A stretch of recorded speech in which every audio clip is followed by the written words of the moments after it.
Okay guys, तो आज हम लोग जो चैप्टर स्टार्ट कर रहे हैं वो है सिंथेटिक पॉलीमर्स। डेंटल मटेरियल में पॉलीमर्स का रोल हमारे पास अच्छा खासा आता है। डेंटिस्ट्री में पॉलीमर्स यूज होते हैं। तो हमारे पास एक के अंदर दो टॉपिक्स हैं जो पॉलीमर से पूरे रिलेटेड हैं। उसमें एक सिंथेटिक पॉलीमर्स आता है और एक हमारे पास आता है डेंचर बेस्ड पॉलीमर्स।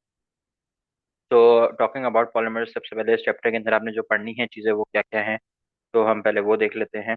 तो हमारे पास जो टोटल सारी चीज़ें आपने पढ़नी है वो हैं लर्निंग ऑब्जेक्टिव्स, जो यहाँ पे हमारे पास हैं। At the end of this lecture आपको पता होगा कि पॉलीमर होते क्या है। फिर उसके अलावा पॉलीमर और मोनोमर में फ़र्क क्या होता है। पॉलीमर्स डेंटिस्ट्री में कहाँ यूज़ होते हैं, कब यूज़ होते हैं, क्यों यूज़ होते हैं, ये चीज़ें भी इसमें आपको पता चलेंगी। उसके अलावा आपके पास जो है पॉलीमराइजेशन के प्रोसेसेस कितने होते हैं, किस तरह का प्रोसेस होता है, क्या टाइप्स होती हैं और आपस में उनमें क्या डिफरेंसेस होता है, किस बेसिस पे हम उनको डिफ्रेंशिएट करते हैं। तो ये सब बातें याद होनी चाहिए। तो स्टार्टिंग ऑफ में सबसे पहली चीज़, पॉलीमर होता क्या है, तो नाम से पता चल रहा है पॉली का मतलब होता है।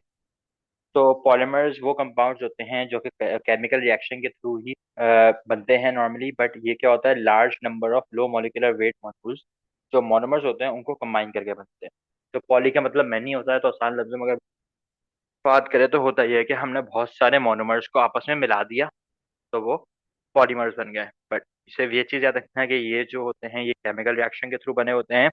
और लो मॉलिक्यूलर वेट मॉलिक्यूल्स को मिला के हम लोग एक हाई वेट की लॉन्ग चेन बनाते हैं, उसको हम लोग मैक्रोमोलिक्यूल बना देते हैं।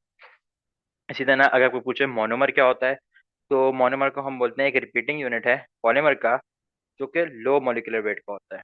और इसी मोनोमर से हमारा पॉलीमर बनता है। तो एक एग्जांपल के तौर पे देखो तो एक ये स्ट्रक्चर है, consider this structure as a monomer. अभी मैं तुम्हें इसका पॉलीमर दिखाऊंगा आगे।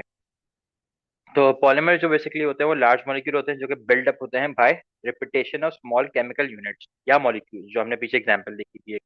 इन सम केसेस जो रिपीटेशन होती है वो लीनियर होती है कि एक लिंक के फॉर्म में, सिर्फ चेन के फॉर्म में बनेगा।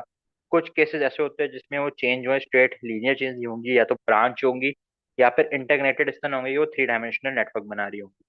तो ये देखो, ये एक पॉलीमर का स्ट्रक्चर है। इसमें है क्या, तीन रिपीटेड यूनिट लगे हुए हैं पीछे से। तो इस तरह पॉलीमर्स बन जाते हैं। हमने मोनोमर के तीन रिपीटेड यूनिट लगा दिए तो ये पॉलीमर बन गया। अब आगे बात करें तो भाई जो हमारी मॉर्फोलॉजी है मैक्रोमोलिक्यूल की या कोई पॉलीमर की, वो डिटरमाइन होती है इसी तरह के, लाइक वो सॉलिड होगा या रबड़ी होगा या किस तरह होगा। तो इसकी जो फॉर्म मॉर्फोलॉजी है वो बताएगी हमें वाली बात। हमारे पास जो डेंटिस्ट्री में यूज होते हैं वो होते हैं मोनोमर रेजिन। रेजिन जो डेंटिस्ट्री में वो इसलिए यूज होते हैं क्योंकि वो शेप हो सकते हैं अपने अकॉर्डिंगली, हम उनको मोल्ड कर सकते हैं वहाँ पर किसी भी सॉलिड फॉर्म में ट्रांसफॉर्म करके एक परमानेंट शेप लगा सकते हैं जब हमको पॉलीमराइज करें। तो डेंटिस्ट्री में हम पॉलीमराइजेशन को कंट्रोल कर सकते हैं और पॉलीमराइज होने के बाद ही वो एक प्रॉपर परमानेंट शेप में देंगे, ठीक है। तो हमारे पास बेसिकली कहाँ यूजेस हो रहे हैं, कैसे यूजेस हैं, वो चीज़ देख लेते हैं। तो हमारे पास जो एप्लीकेशन होती है पॉलीमर्स की डेंटिस्ट्री में वो आती है। सबसे पहले तो मेन चीज़ वो है वो डेंचर। डेंचर्स में जो डेंचर बेसिस होती हैं, इसके ऊपर एक पूरा चैप्टर भी है। डेंचर बेसिस के अंदर यूज होते हैं, हमारे पास लाइनर्स में यूज होते हैं। इसके अलावा हमारे आर्टिफिशियल टीथ जो बनते हैं वो भी इससे बन सकते हैं, पॉलीमर से। इसके अलावा कॉम्पोजिट्स जो होते हैं, कॉम्पोजिट की जो फिलिंग मटेरियल है, सीमेंट आपने पड़ी होंगी इसमें, वो जो होते हैं वो भी जो है हमारे पास इससे बन सकते हैं पॉलीमर से। फिर सीलेंट्स वगैरह हो गए, इंप्रेशन मटेरियल कुछ ऐसे होते हैं। और रेजन बेस्ड सीमेंट्स जो हमने पढ़ी हैं, जैसे ग्लास वाइनर सीमेंट्स विद रेजन वगैरह, वो सब भी पॉलीमर्स में ही आते हैं। डेंचर्स की बात करें तो डेंचर्स जो है वो एक्रेलिक रेजिन के बने होते हैं। इसमें हमारे दो मेन कंपोनेंट्स होते हैं, एक होता है पाउडर और लिक्विड फॉर्म। पाउडर के अंदर जो होता है वो होता है पॉली मिथाइल मेटाक्राइलेट, जो कि एक पॉलीमर है। और इसका जो मोनोमर होता है वो लिक्विड फॉर्म में होता है हमारे पास, दैट इज मिथाइल मेटाक्राइलेट। तो वो एक ही चीज़ है, उसका बस पॉलीमर और मोनोमर वाली बात हो गई। डेंचर बेसिस देख लो, ये हमारे पास डेंचर बेस होती है, ये पॉलीमर से बनी हुई है एक्रेलिक रेजिन की। और जो टीथ है ये आर्टिफिशियल टीथ है, ये भी बने हुए हैं एक्रेलिक रेजिन की ही। वो व्हाइट कलर का और ये पिंक कलर के बने हुए हैं। तो बस अलग अलग कलर्स में एक्रेलिक रेजिन आता है जो कि पॉलीमर्स और मोनोमर्स बनाने में। मोनोमर्स होता है बेसिकली इनको पॉलीमर हम लोग ज्वाइन करके बनाते हैं। तो आर्टिफिशियल टीथ हो गए, इसी तरह ऑक्लूजन प्रिंट आती है, नाइट गार्ड वगैरह होते हैं, रिटेनर्स वगैरह होते हैं, जो उसके नीचे पूरी के पूरी वो है, वो सब इससे बनती है रेजिन। अब हमारे पास प्रोसेस ऑफ पॉलीमराइजेशन कैसे होता है, एक मोनोमर जो है पॉलीमर में कैसे कन्वर्ट होगा। तो हमारे पास टोटल इसके तीन अलग अलग तरीके हैं। वो क्या क्या हैं, तो सबसे पहला जो तरीका हमारे पास होता है वो है हमारे पास एडिशन पॉलीमराइजेशन। इसको हम लोग चेन रिएक्शन का नाम देते हैं। जो दूसरा हमारा तरीका है वो है कंडेंसेशन पॉलीमराइजेशन, इसको हम स्टेप रिएक्शन का नाम देते हैं। और तीसरा है आयनिक पॉलीमराइजेशन। आयनिक पॉलीमराइजेशन में हमारे पास कैटोनिक और आयन आने वाला था। Cationic as you guys already would have known, ये कैटाइंस के थ्रू हो रहा होता है, और एनोनिक जो है वो एनाइंस के थ्रू हो रहा होता है। एनाइंस नेगेटिव आयन होती है, कैटाइंस जो है पॉजिटिव आयन होती हैं। तो ये हमारे पास थोड़ी सी बेसिक ओवरव्यू है क्या क्या होती है। अब एक एक के बारे में डिटेल में बात करेंगे कि एडिशन पॉलिमराइजेशन में क्या होता है, कंडेंसेशन में क्या होता है, और आयनिक में क्या होता है। तो स्टार्टिंग विद एडिशन पॉलिमराइजेशन, इसमें सबसे इंपॉर्टेंट बात एक चीज हमें हमेशा याद रखनी है कि यहाँ पे जो है मॉलिक्यूलर वेट ऑफ पॉलीमर जो है वो इक्वल होगा sum of the individual molecular weight of monomer. यानी अगर मैंने एक मोनोमर लिया है जो कि 5 kg का है, और अगर मैंने उसे 4 मोनोमर्स जोड़े हैं, तो वो जो पॉलीमर मेरा बना होगा वो 20 kg का होगा, जो कि सम ऑफ मोनोमर्स के बराबर होगा।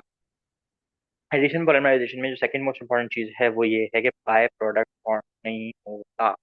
There is no by product form in addition polymerization, और ये एक डिफरेंशियल फैक्टर भी होता है हमारे पास। फिर यहाँ पे एक और चीज आती है कि मनी डायमेंशनल चेंजेस नहीं होते इसमें, इतने ज्यादा डायमेंशनल चेंजेस नहीं होते एडिशन पॉलीमराइजेशन के थ्रू। बाकी जो पॉलीमराइजेशन पढ़ोगे उसमें डायमेंशनल चेंजेस आते हैं। अब जो एडिशन पॉलीमराइजेशन होती है इसमें 4 मेजर स्टेप्स हैं, जिस स्टेप्स के थ्रू ये होगी वो है हमारे पास एक्टिवेशन, इनिशिएशन, प्रोपगेशन और टर्मिनेशन। अब ये 4 स्टेप क्या हैं, किस तरह होते हैं, उनके बारे में बात करेंगे।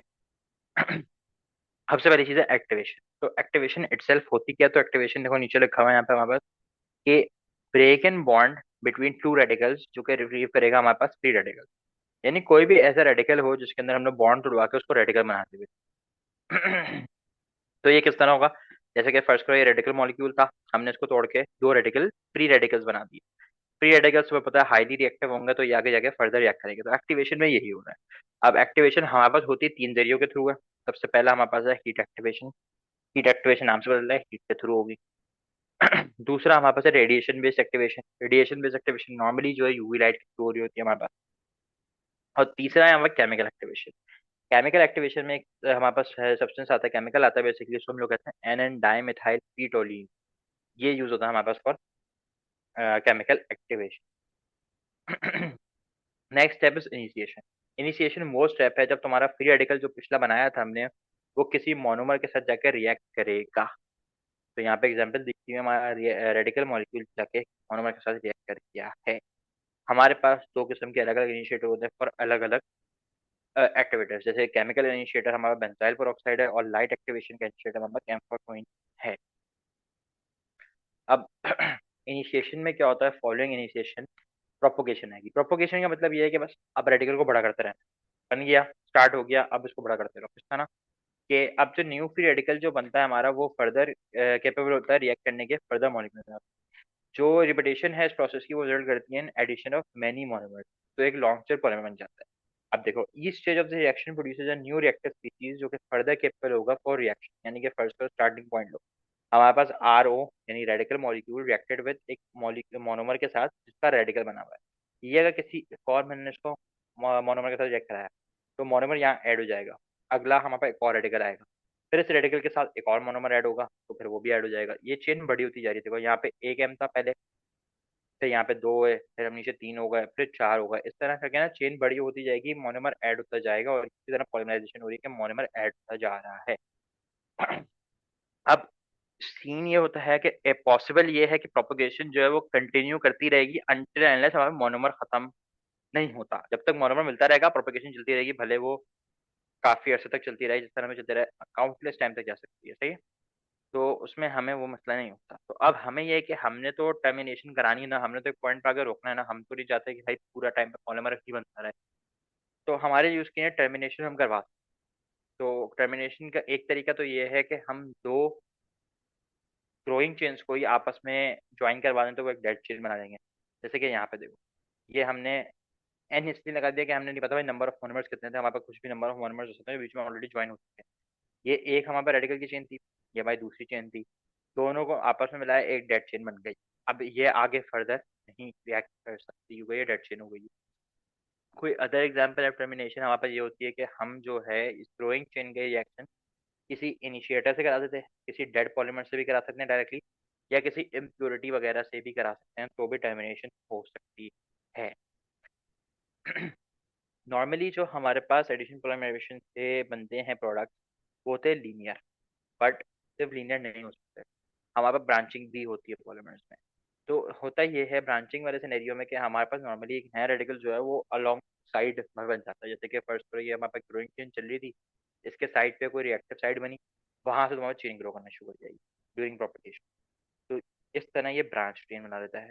ब्रांच चेन के अलावा हमारे पास एक और भी चीज होती है जिसको हम लोग कहते हैं क्रॉस लिंकिंग पॉलीमर। यहाँ पे क्या होता है, क्रॉस लिंकिंग बेसिकली होता है दो अलग अलग चेन चल रही है, आपस में दोनों बॉन्ड बना लेंगे, ज्वाइन हो जाएंगे, किसी तरह बॉन्ड बना लेंगे, तो ये बीच में क्रॉस लिंक बन जाता है। क्रॉस लिंक्स किस तरह बनते हैं, तो क्रॉस लिंक्स में जो होती है बेसिकली उसके लिए हमें क्रॉस लिंकिंग एजेंट्स डालने पड़ते हैं। और नॉर्मली जो हमारे पास यूज होते हैं वो डाई फंक्शनल अल्केन्स यूज हो रहे होते हैं, क्योंकि वहाँ पे डबल बॉन्ड होता है दोनों साइड पे। और अगर मेथाक्लेरेट पॉलीमर यूज करने हो तो ethylene glycol dimethacrylate is a compound जो कि हम यूज करेंगे फॉर दिस। ठीक है, तो यहाँ तक का हमारा पार्ट 1 है फॉर दिस लेक्चर। फिर पार्ट 2 कंटिन्यू करते हैं।